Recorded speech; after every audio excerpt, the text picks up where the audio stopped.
like to call the Carroll County Board of Commissioners work session for Thursday, April 27, 2017 to order. First item on today's agenda, we've got a presentation on voting trends by Dr. J. Sal Peralta. We're glad to have him as our guest today. Come forward, absolutely.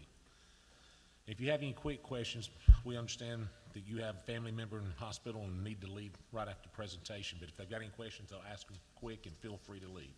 Thank you. Absolutely.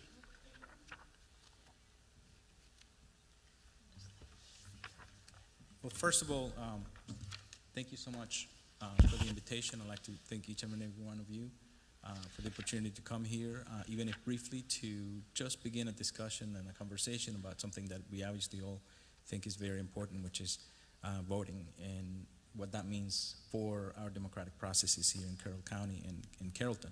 And also to Janice Duff and to Greg Rigby from the Carroll County Board of Elections for extending the invitation to me. First of all, I'd just like to make a very general statement. Democracy stands only because people vote. That is the bedrock principle of any democratic process. And so to the extent that any system encourages and allows for every citizen to exercise the right to vote, the better democracy will be. And so that is just a general statement that we hold very dear, in part because we know that that is a foundation of every democratic place. So what I'm going to do today is briefly show you 6 maps. 2 of them are from presidential elections, and 1 of them is from municipal elections.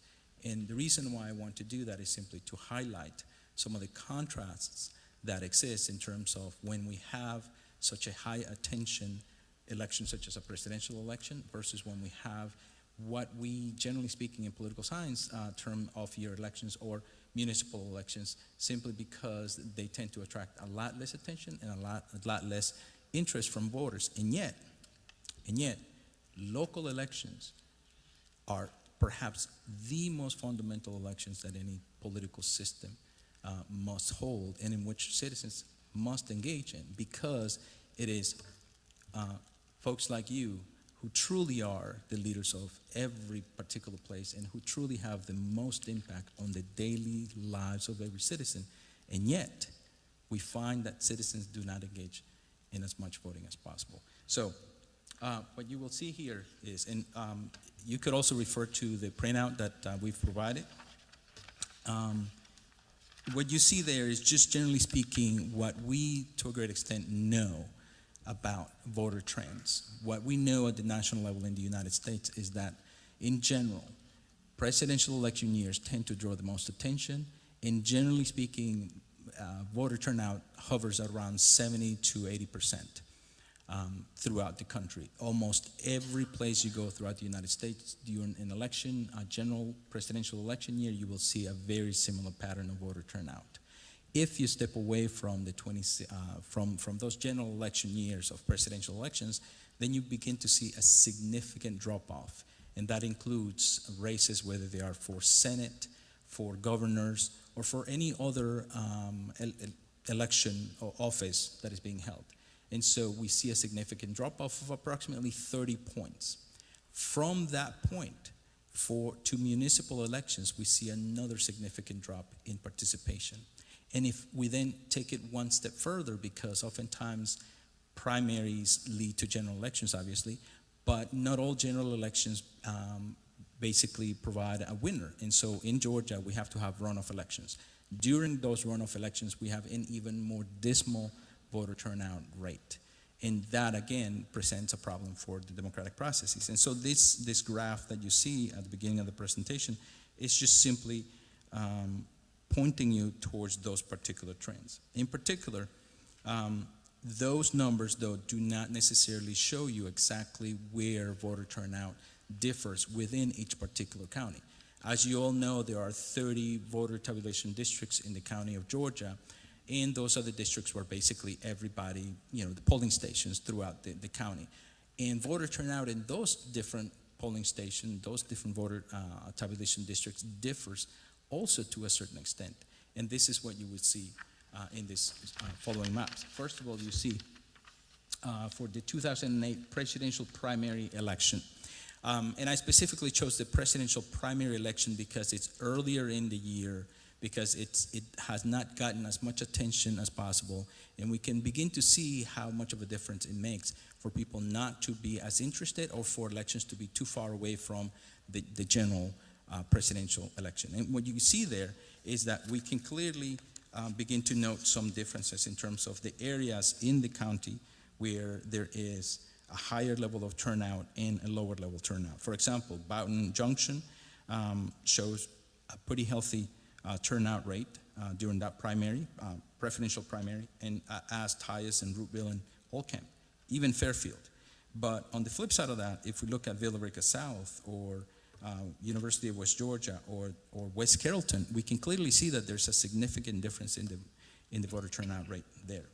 And again, this is just to provide you a bit of context so that when we look at the subsequent maps, you will have an idea of how those differences might make a difference. And then for the presidential general election, we see that though turnout is higher, even in places where it was lower during the primary election, there are still some areas that have a significantly lower level of turnout. In this particular city, case of the 2008 presidential general election in Villa Rica City. I'm partly drawing your attention to that particular place because of the conclusions that we may draw towards the end of the presentation.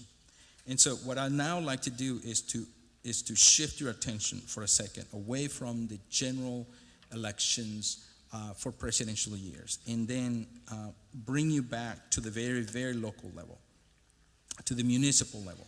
And what we're looking at here in this next map is the 2015 municipal general election voter turnout.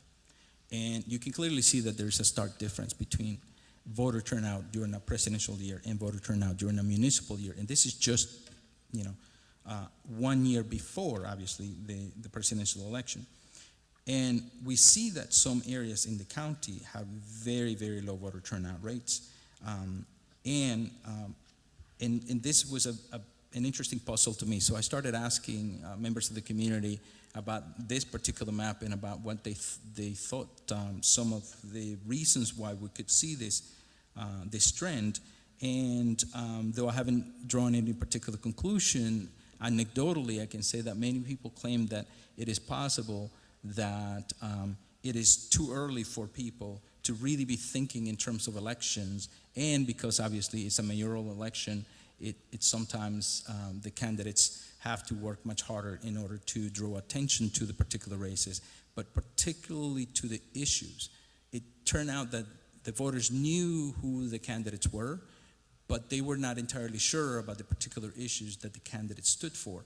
And to a great extent, that confusion made them less interested in participating. Again, this is only anecdotally, and so it would have to be put to a more rigorous test.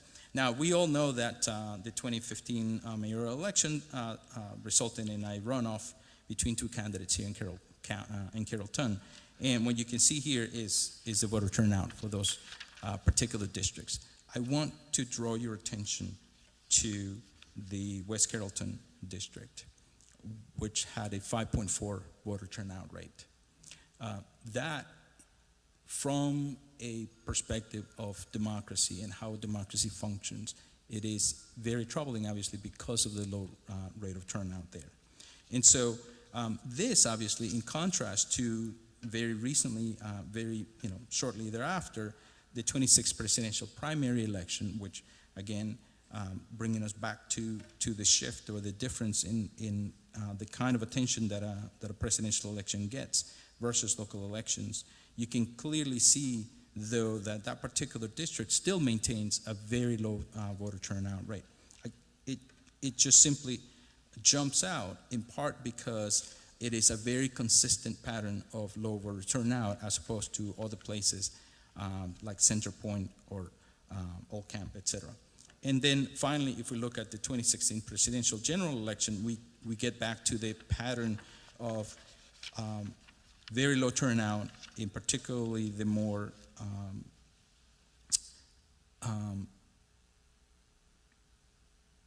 in particular West Carrollton, which is, well, it's fair to say a much more urban area as opposed to the more rural areas such as Kansas or Old Camp, and particularly Center Point and Hewlett, which consistently show significantly higher levels of voter turnout.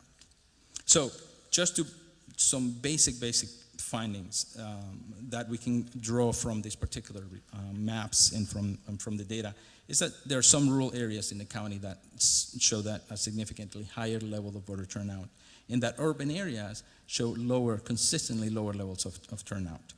Interestingly, though, this particular pattern shifts during local elections, and it's not necessarily the case during local elections. It's still a puzzle to me why that may be, but it is something obviously that, again, I invite everybody to begin a conversation about this particular issue because of the importance that voting and voter turnout has on the health of democracy and obviously on the progress of our county. So with that, I would like to invite you to ask any questions.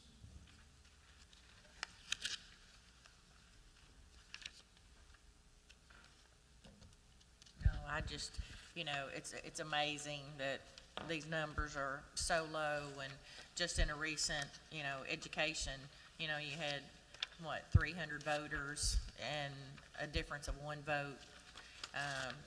And, what does it take to stir people up to get them to want to vote, Now, if you answer that question, you would be a star. I can take I can take a guess about it. I think to a great extent,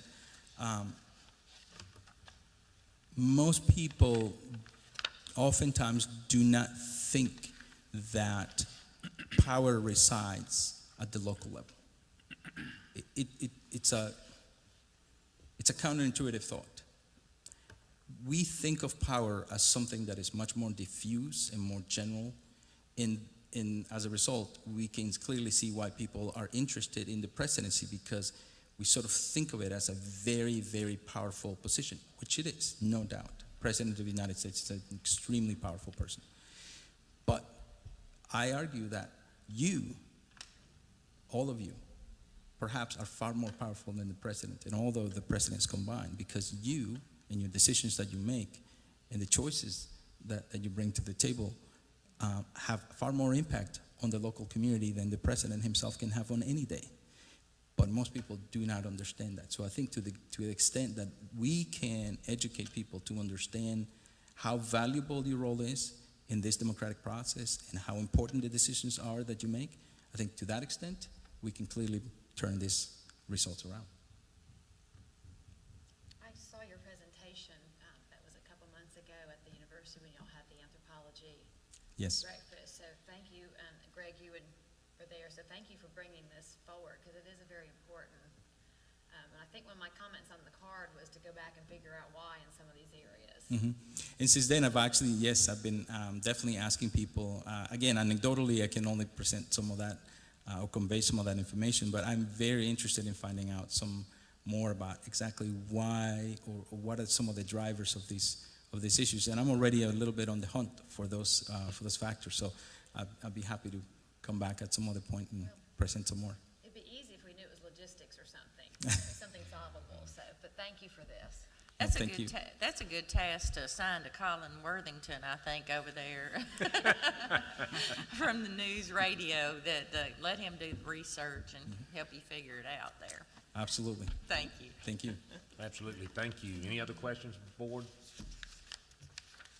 Thank you very much for the presentation. Thank you all very much. I really appreciate Greg it. and Janice, thank y'all. Yes, and a particular thank you to Christy McAdams also for organizing and helping in organizing this. She's been Absolutely. extremely helpful. Thank you all very much. Best wishes to your family.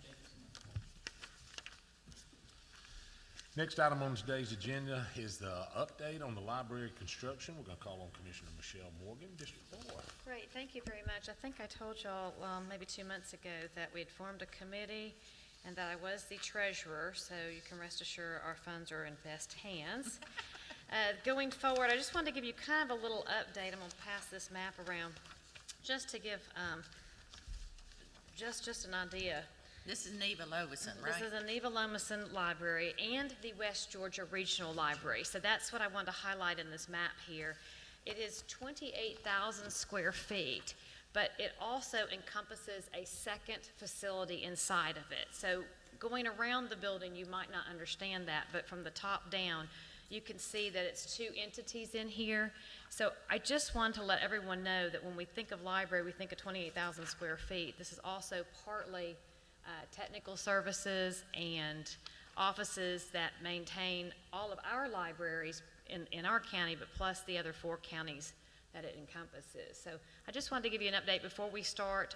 The committee meets every 2 weeks, and we've hired Hauser and Associates, and they've been bringing us some drawings back to kind of work with staff, work with what the public had given input to see how to redesign this. But I just wanted to give you all an update where they currently are, because until I really saw it from this direction did I understand how much space was really not Carrollton City's library. And I also want to, I may not have it with me. Oh, I do. I also want to point something out too. Oh, maybe I don't have it with me. Ronnie will kill me. I asked, and I'll send it, I'll bring it Tuesday. We talk about the libraries as belonging to each city somewhat, but I think we really need to think broader than that, because you know, unincorporated Carroll County does account for more people than when you add all the cities together. And so people like me who live in unincorporated Carroll County, my library is Carrollton City Library. With Vicki, Fairfield does not have their own library, so I think we just need to really consider broad about our libraries. And this board and the previous board have been very generous in their donations, but and the general funding. But I just want to give you all kind of an idea of what's going on in here when we start talking about the funds later, and what kind of updates we're doing, that people understand it's two different entities. What'd you say the yellow highlighted area was? Okay, that's about 8,000 square feet, maybe a little bit more. That is West Georgia Regional Library. Little confusing because the word library is in both words, but that is the headquarters that provides all the services to our libraries here in Carroll County and the ones in the other four counties. But so They're those just housed there. it's housed there. Okay. Like an office building might have several different businesses in it. It's the How same many thing. employees do they have, the West Georgia Regional? I will get that for you, but I believe less than 15. Looks like a lot of space for 15 people, but Okay, I'd love to take you on a tour, and you will see it is packed full of books. I know it. There's always something to it, isn't there? But it's kind of the hidden part nobody knows about, so. But anyway, thank you for your time to let me update y'all. Thank you. And Commissioner Morgan, we appreciate you serving and doing that. We went to the grand opening of the one in Villa Rica that Vicki got us involved with, and able to partner and see the state partner, and that was to see the outpouring of that many people that day is only gonna be reflected in the numbers down here as well. And on top of that, Ms. Morgan will present you with the commitment from the county. There's the check, so you're controlling those funds you just discussed, with the commitment from the state as well to watch, you know, that our dollars are being well spent there. But Great. once Thank you. again, thank you for doing that. I did go with Houghton. Yeah. Went to one of their day committees. They did a tremendous job. They're getting community input, allowing people to give input on what they want it to be. It's just not a design and going with it. So I'm impressed with that too.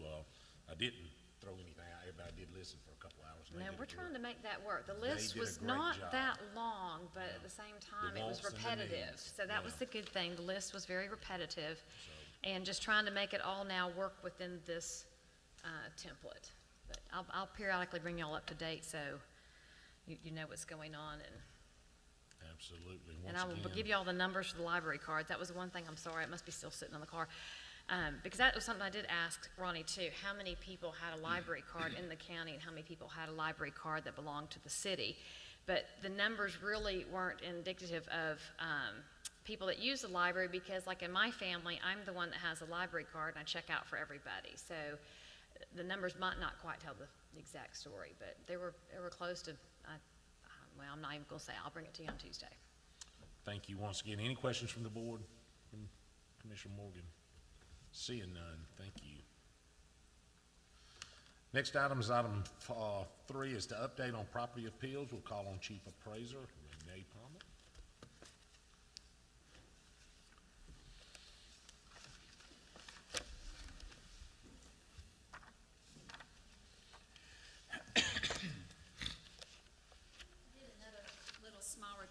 did before. Right now, there was 5,057 appeals. I'm so happy to say there are only 66 active. There's about 12 sitting in my office that I had to make appointments for. What we saved to the end was the ones that there was a gate lock, aggressive dogs, denied access, that we were trying to get those people on the phone so we could go and do them. So I've got some appointments I've got to go out and look at next week. There is 2,940 resolved, 548 30-day, which are, that number's constantly changing because we send them out on letters out on Wednesdays and Fridays. So when the 30 days runs out, then we mark them resolved. This 862 and 225, the no change BOE and the 225 BOE are total. The ones are still marked BOE in the computer, even though we just had a whole last 2 weeks of appeals. We've got about 5 going on to Superior Court at this time. We've had BOE hearings the 18th, 19th, 20th, 25th, 27th, and May the 5th is the last date that we've got that bunch going over. I put down 1,100, but then I was talking with Whitney, who was running my totals, and there's probably 400 to 500 still left to send over to the BOE. And Becky's been copying those, and you have to make separate folders. Everything that is in our appeal folder has to be copied and put in that folder so we can send everything over. It takes a little bit of time, but she's almost done with those. The BOE secretary, she schedules about 40 a day for us to do. To my surprise, again, for this year, so far we've only had maybe the most people show up out of that 40, maybe 4 to 5 to 6 people are the only people showing up for those hearings, and which is I'm very surprised at. But that we still, even though they don't show up, they still have to listen to the appeal. Everything that we have in the appeal file, we have to present to them. That's a new law. They can't just go in and say, if you didn't show up, we no change you and send you on your way. So we still have to prepare. We still have to tell everything about that appeal. So it takes a great deal of time to do all that. I also wanted you to know, in that 7133 parcels that are reviewed so far against that 17,000 that we're supposed to, we did not include the commercial, and I contacted Stan with GMAS, and they had 2823 that have been reviewed, so our total's now at 9957 on the reviewing. We have 27 and 49 sales, 1,298 of them have been qualified. I was meeting with all the appraisers today, and we tentatively came up with a conclusion that we would send the 17 assessment notices in June. The tentative date is June the 16th. That means the last day to file an appeal would be July the 31st. So when I talked with Vicki, that gives us a whole month to get the digest submitted for 2017. We also know that during this time frame and during the appeal time, we will be having BOE hearings. So, you know, I am expecting quite a few appeals on the commercial and industrial review because those values are increasing.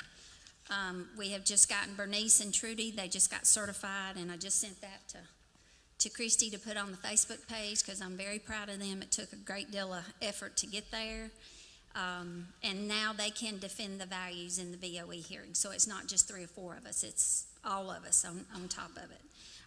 We have a new lady, Janelle Schaefer, who's been working in personal property. She's moving over to the residential side. I'm so happy about that. That splits up the parcels even more. And we have a new appraiser that's beginning in the office on May the 4th in personal property, and her name's Karen Holcomb. But that's basically what's been going on in our office. Do y'all have any questions for me? Any questions from the board? So what month do you think all of this stuff will be finished? Do you think you're gonna hit that June and July deadline?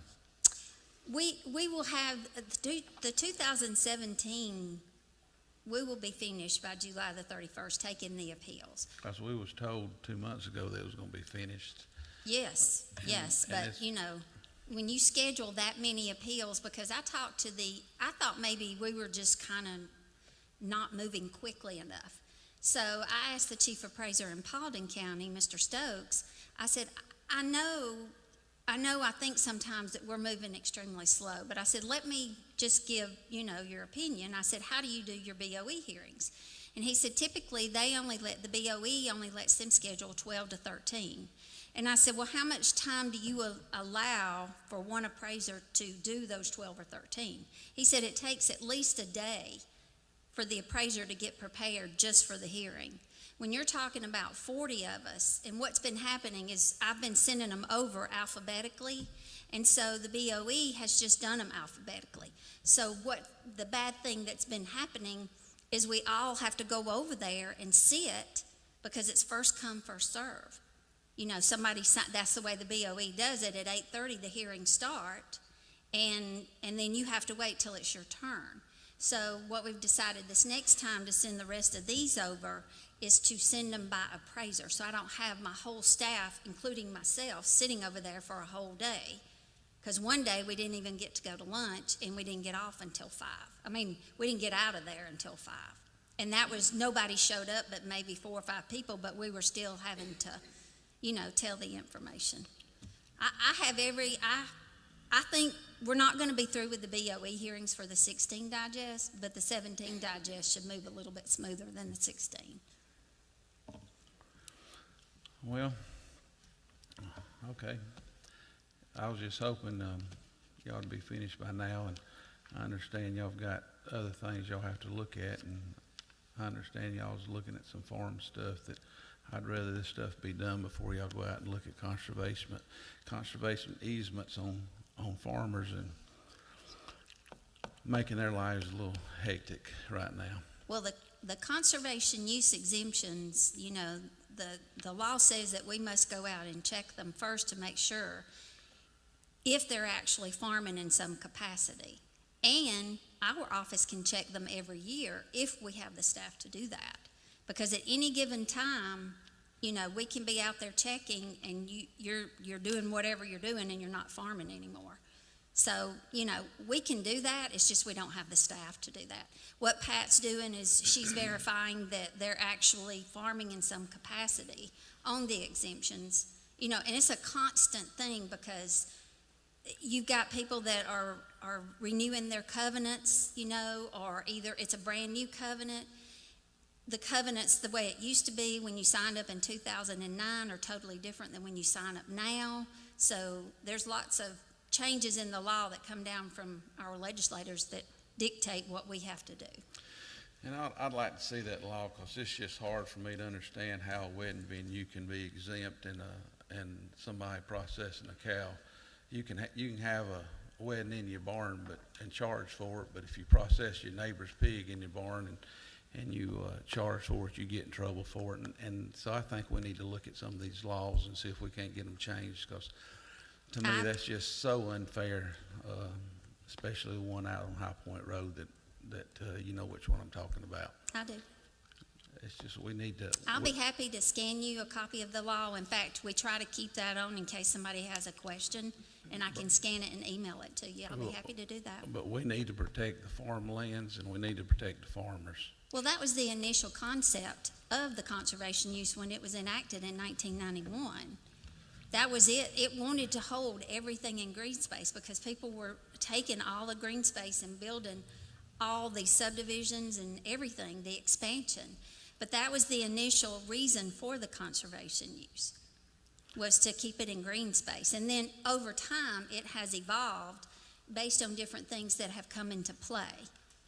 Rental houses, you couldn't have conservation use if you had rental houses on your property. I understand that, and I totally get that. And if somebody's not farming or participating in some kind of farming activity, or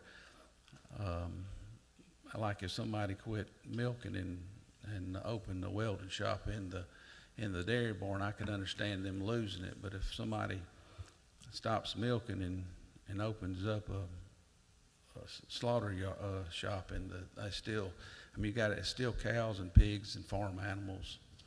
It's so unfair to be able to have a wedding in there and not get hit on it. So that has nothing to do with us. Yeah. That's those your are legislators. laws. Yeah, that's the state law, so. But I'll be happy to make copies of the exemption and send it to you. I would like that. Okay, okay. Thank you, ma'am. Yes, Thank ma'am. you. Thank y'all.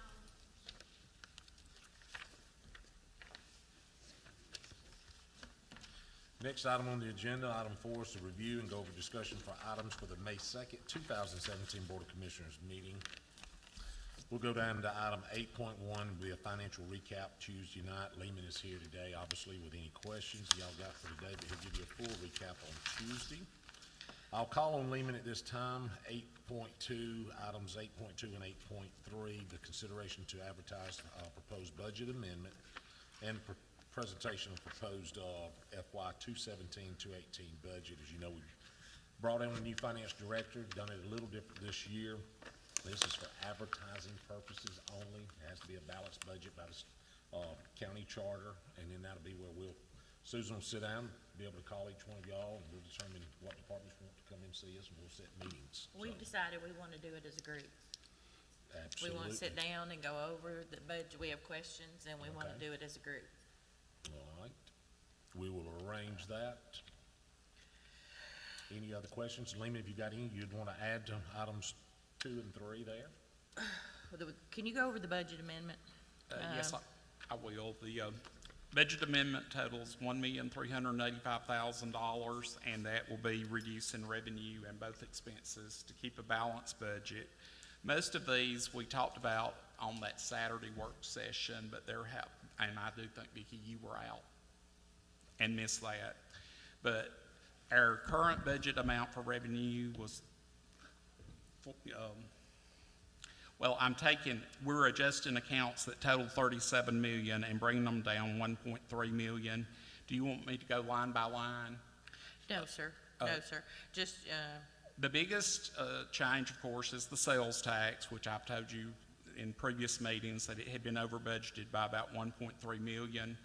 The current year digest taxes are going to have to be reduced about $450,000. When I checked the digest to the budget, it did match, but this year there was a change in the way the state had the levy advertised, and tax abatements were included in that levy, but they were not reduced from the budget when it was set. So that's the $450,000 change to the current fiscal year taxes. And again, there are changes to the auto taxes and the motor vehicle title tax, which again, we're not receiving as much money from the state. Business license, we're up more. I think y'all raised the business license, and it was not reflected in the current budget. And also, we changed the percent of collection that the tax commissioner gets for collecting the school tax, and that has created a lot more revenue. So that's the main revenue items that we're amending. what's the Tanner Park loss of, difference of $50,000? They're just generating more revenue at the park that was not budgeted. The fees that are paid by people that go to the park.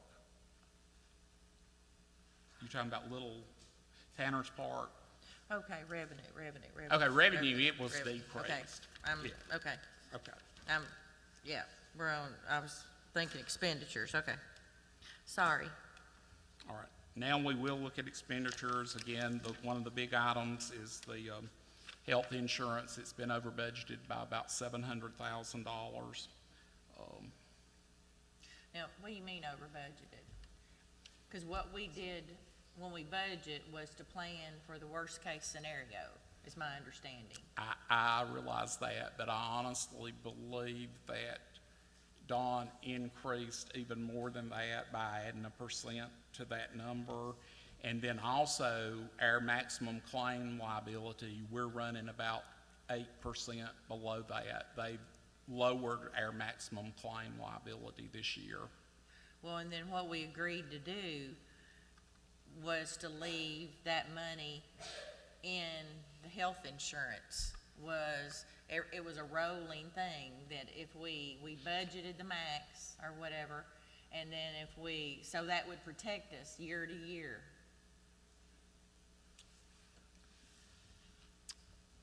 Well, I can take this out, And you Well, can, no, and you can do No. a reserve. I think we've been over it and thought that's what was being done too. And what the records reflect is prior administration took the money, and that's how,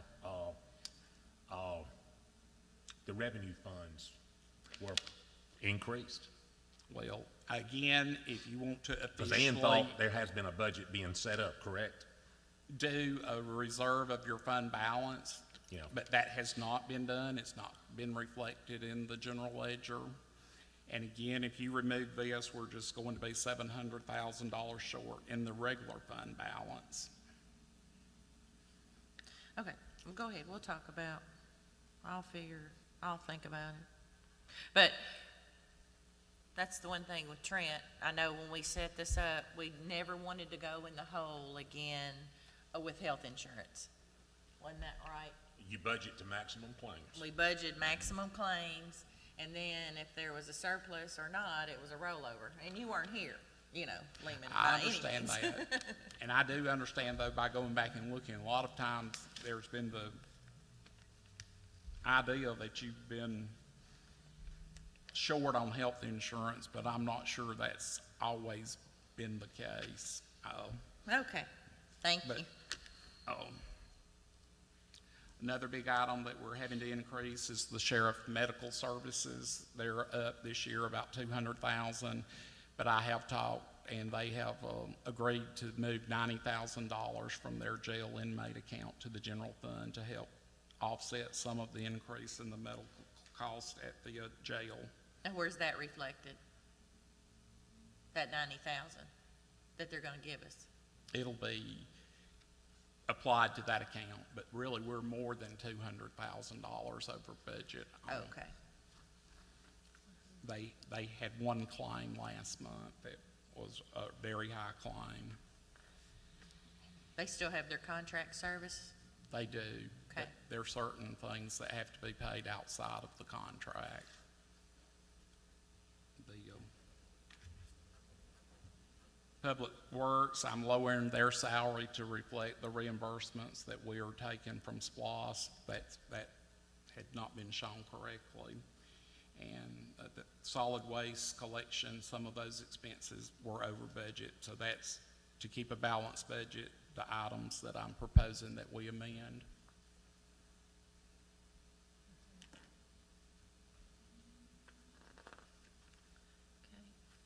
So you're getting ready to present us a proposed budget that I'm sure is not gonna be over $48,000, or $48 million then. It's going to be,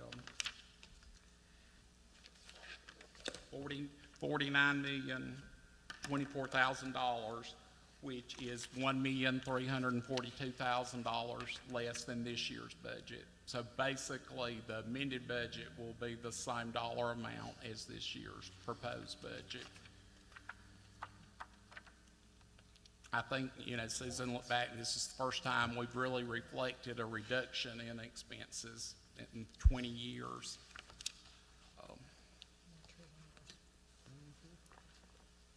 But again, my start to working on the proposed budget was to come up with the correct numbers for this year. And when I make that adjustment, that is what we're basing the next year's budget on. The proposed budget, this goes into the next item, but the proposed budget that Marty is going to present will be a balanced budget with no cut in services and no increase in the millage rate.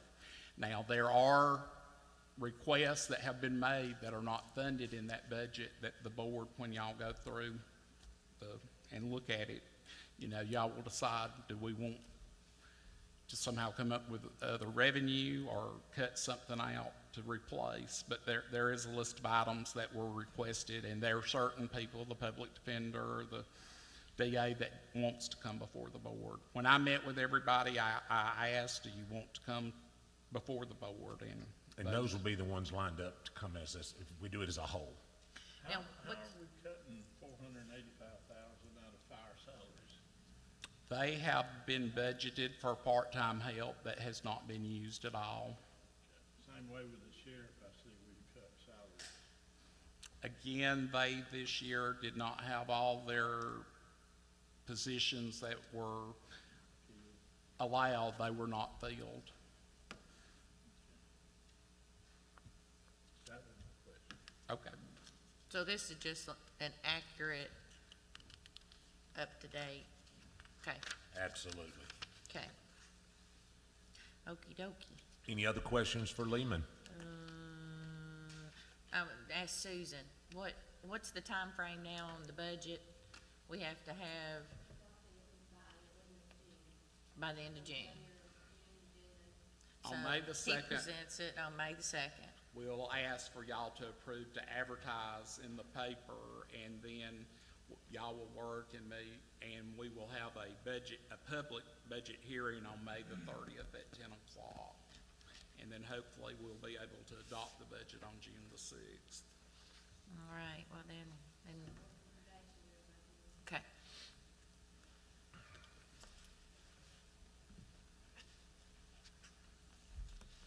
Any other questions for Lehman? Lehman, thank you very much. Well, that will go to items 8-4, solid waste. We'll call on Mr. Charles Pope.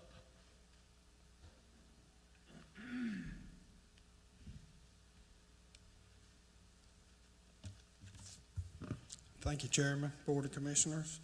I guess you all have the memo that was sent out. We just need to explain how we got to where we are now. In 1996, when the county took over the landfill, you couldn't put limbs and stuff in a municipal solid waste landfill. So that's when we set up an area to start take in the limbs and debris, stumps and inert material.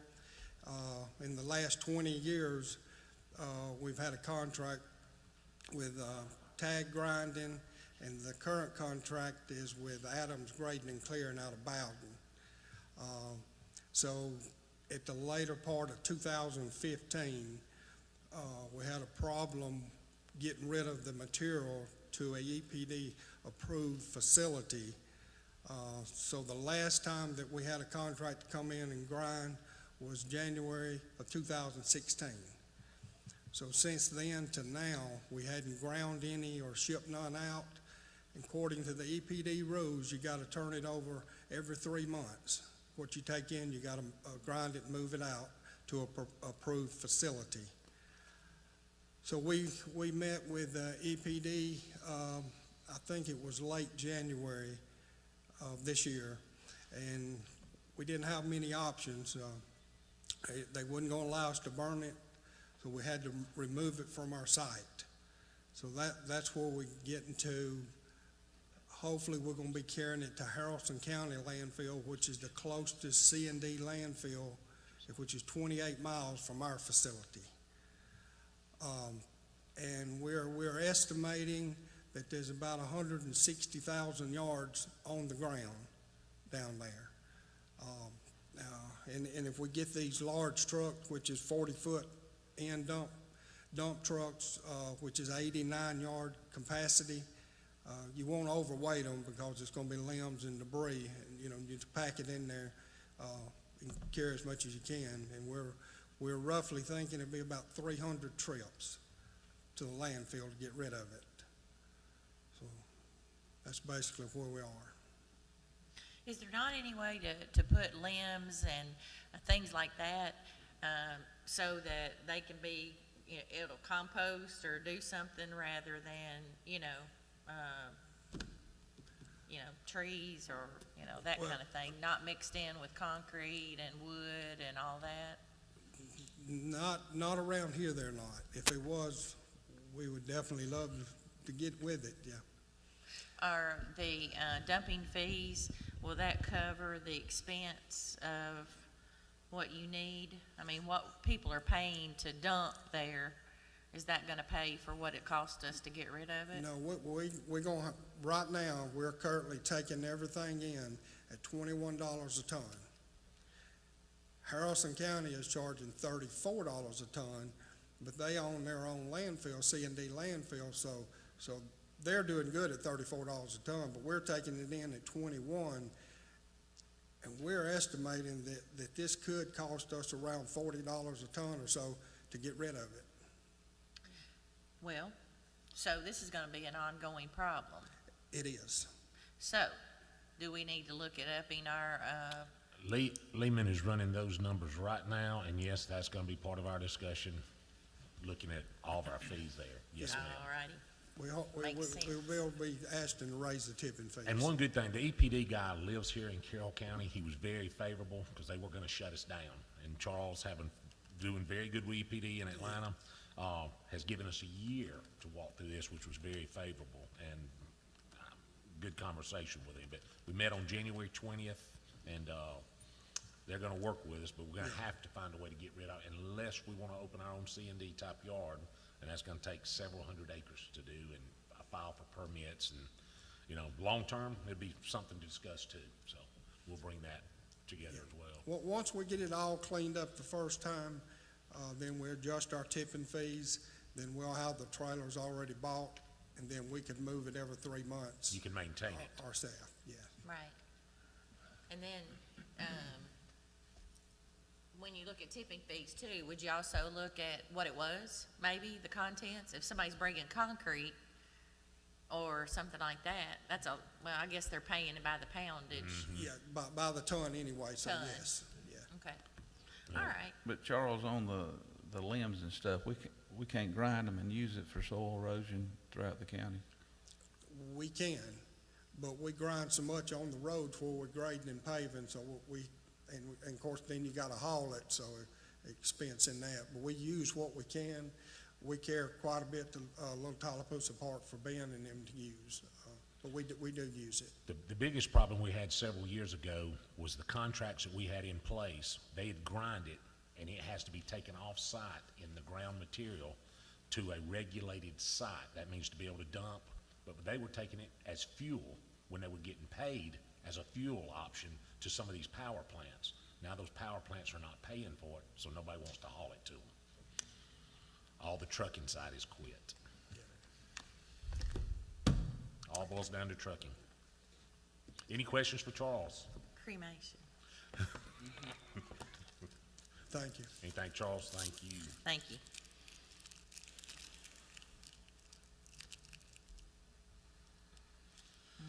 We're now down to item number 9, business session.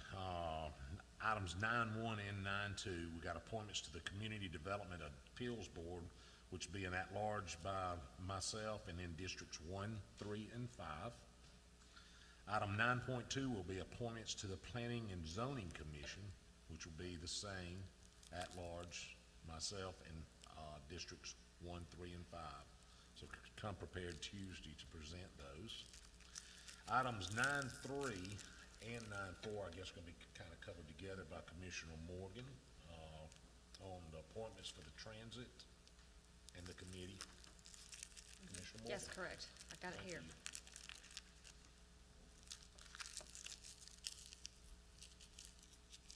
Oh, now, I'm Yeah, sorry. I I'm thought sorry, I yeah. thought you were confirming I had No, it for Tuesday night. Absolutely. If you No, wanna no, go over anything, No, yeah, anything today you wanna go over, the floor is yours. okay, I think attached is the proposed charter for the Transit Advisory Committee. The only change I would like to, I'll make the motion on Tuesday, is I want to change it from 8 members to 9 because I want the uneven, so you have the 51% vote. So that's the only thing that's incorrect right this moment, so I'll ask for that amendment change before we vote on the transit charter. And then I will present to you 7 names. 2 names are already, one is the Robert Height with 3 Rivers that has to be on there, and the provider of the service. So those 2 are not chosen by us. And then the other names, I can go ahead and pass out to you now. We can just, you can put one on George's, I believe. And then, these are the names I'm proposing, and I did it based on location in the county, and also one of the other things in the charter was that we were required to have someone represent the business community, so we have 2 HR people who represent Trident Seafood and Yachimo. So Thanks for doing that, too. You're welcome. Absolutely. Any questions for Commissioner Morgan? If not, we'll discuss Tuesday. She presents for making a motion. And seeing none. We'll move to items 9.4 and 9.5 and 9.6. We're gonna call on Avery Jackson to discuss the easement and soil erosion sedimentation ordinance. Thank you. Thank you, Avery. Mr. Chairman and Commissioners, the first item, 9.5, that's a right-of-way easement that Carroll and EMC has asked for. We've requested that the EMC provide electrical service to the Little Tallapoosa Park, the new splash and play over there, and they need to run a electrical wire from the road to the pump house. And so they've requested a 30-foot right-of-way to do that. If you have any questions, I'll be glad to answer them. All right, item 9.6. What this proposal is this is a proposal to amend Carroll County's soil erosion and sediment control ordinance. Carroll County adopted the state's model ordinance back in 2010, and Carroll County is a local issuing authority of land disturbance permits, and to maintain that status, we need to update our ordinance to the changes that the state made to their model ordinance last year. So this is just a proposal to change Carroll County's current ordinance, to update it with the changes that were made by the state in 2016. Most of those changes are just definitional changes, a few minor changes to other things in the ordinance, nothing significant in it. So it doesn't impact, is this what Brian Kent used to present, was the erosion thing or whatever? This is already It state is? law? Yes. Okay. Okay. Well, Artagis this is here. for Carroll County to maintain its status as a local issuing authority, the state Keep it local. mandates us to enact the model ordinance. Okay. So, That is correct. Any other questions for Avery? Okay. Thank you. Any question from the board will open up as well, or any discussion. Trent North had called in right before he got here. He had a closing at Tysinger and had his hours mixed up, and he apologized. He does want to make a recommendation change to the agenda that night, but he said he'll discuss and he'll be prepared Tuesday for that. Well, he called me Got and you. asked me if I would present for him. Okay, we'll go ahead and make that change. Thank you. You're welcome. What he'd like to do is to add this to the agenda, with,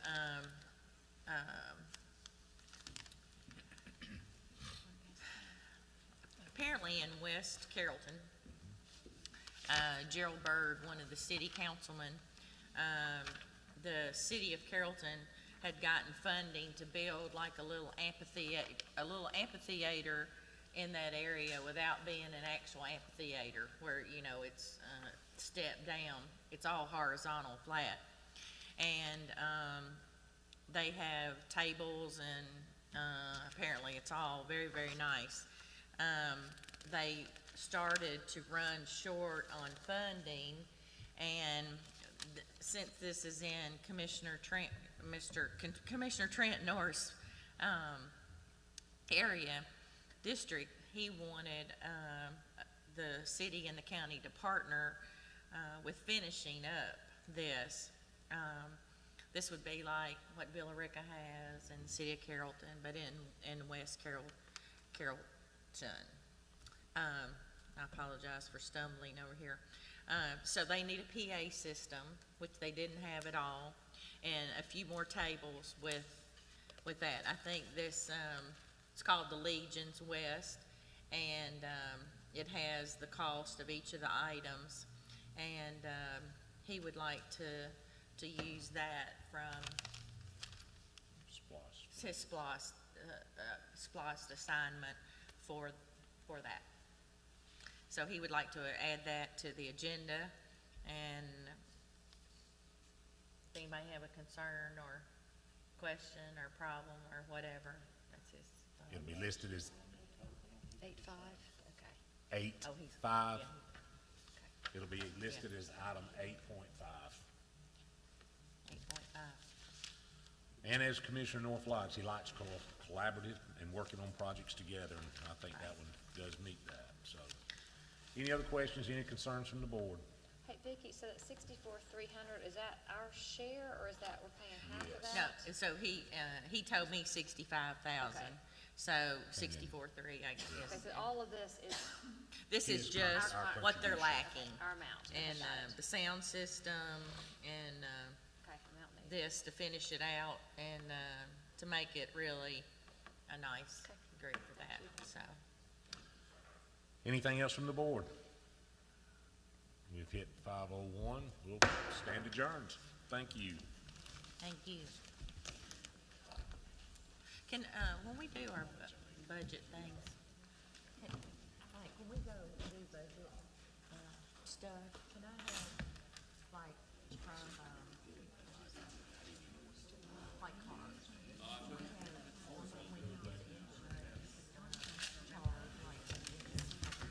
They have, usually have a list of vehicles.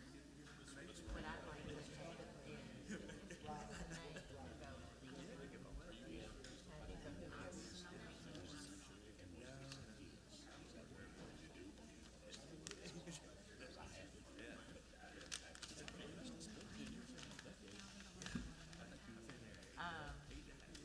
then, that's the only thing each department is set I'd like to know. That's what she said. We want to see where we're at.